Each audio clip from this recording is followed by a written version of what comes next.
Sabe aquela sensação estranha quando todo mundo tá olhando pra gente, mesmo quando, no fundo, a gente quer ser notado? Pois é exatamente disso que a gente vai falar hoje.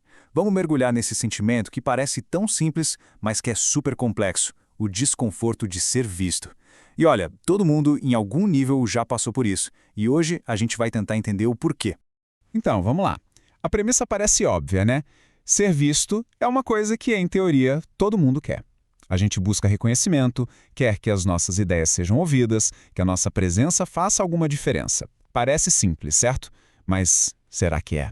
Pois é, a realidade é bem mais complicada. O material que a gente está analisando mostra um paradoxo bem no centro disso tudo. Por mais que a gente queira ser notado, pode bater um desconforto, e um desconforto profundo, bem na hora que isso acontece de verdade. É essa contradição que a gente vai desvendar agora.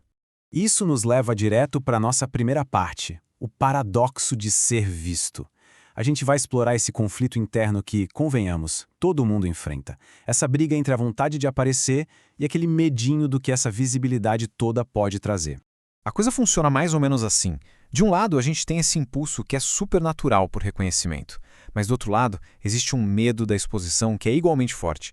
É essa tensão, essa corda bamba entre querer validação e o pavor de ser julgado que define esse desconforto todo. E a gente vê isso acontecer o tempo todo no dia a dia. Pensa só, alguém recebe um elogio sincero e a primeira reação é o quê? Tentar diminuir o próprio mérito, dizer que não foi nada.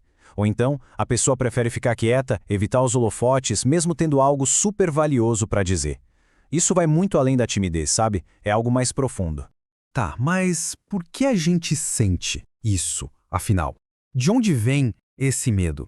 É o que a gente vai ver agora falando sobre o risco do julgamento. Vamos tentar entender as raízes psicológicas que alimentam essa sensação. E a resposta, no fundo, está aqui. Serviço de verdade não é só sobre mostrar uma habilidade, é sobre revelar partes de quem a gente é. E toda vez que a gente se revela, a gente corre o risco implícito de ser julgado. E o pior é que esse é o medo que a gente aprende com o tempo. Pensa lá na infância. Quando se destacar podia ser motivo de crítica, depois na adolescência, se expor demais podia virar gozação. São essas pequenas experiências, sabe, que vão se acumulando ao longo da vida e ensinam a gente a ter, um pé atrás com o olhar dos outros. Para conseguir lidar com tudo isso, a gente desenvolve uma ferramenta. A psicologia chama isso de a máscara social, a persona. É um recurso essencial que todo mundo usa para navegar no nosso ambiente social. A persona, que é um conceito do psicólogo Carl Jung, é a chave aqui. Ela funciona como um filtro, uma interface que a gente usa para se apresentar para o mundo, escolhendo o que vai revelar e o que vai manter bem protegido. E é exatamente aí que tudo se conecta. O desconforto de ser visto aparece precisamente quando a gente sente que o olhar de outra pessoa está ameaçando atravessar essa máscara, essa camada protetora, chegando em algo mais autêntico e vulnerável lá dentro. Ok, mas e se esse sentimento não for um problema? Vamos tentar virar a chave agora, mudar a perspectiva. Vamos olhar para o desconforto mais profundo, não como um sinal de falha, mas sim como um indício de potencial. E essa aqui é a ideia central de toda a nossa análise, e ela é realmente transformadora. O desconforto pode não ser sobre inadequação, mas sim sobre a gente estar pronto para ocupar um espaço maior do que aquele cantinho ao qual a gente se acostumou. Essa jornada de crescimento funciona mais ou menos assim. A gente começa ocupando um espaço familiar, menorzinho, a famosa zona de conforto. O desconforto surge quando a gente ousa se expandir. E o crescimento de verdade acontece quando a gente finalmente aceita o próprio impacto, a própria presença no mundo. Beleza, a ideia é ótima, mas como é que a gente coloca isso em prática? É aí que chegamos à nossa parte final, aprendendo a ocupar espaço.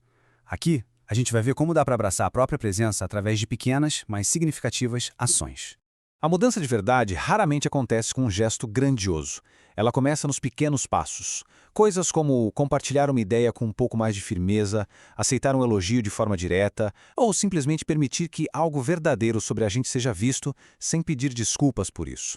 Então, o ponto crucial para levar daqui é este. Da próxima vez que esse desconforto surgir, vale a pena lembrar que talvez ele não seja um sinal para recuar.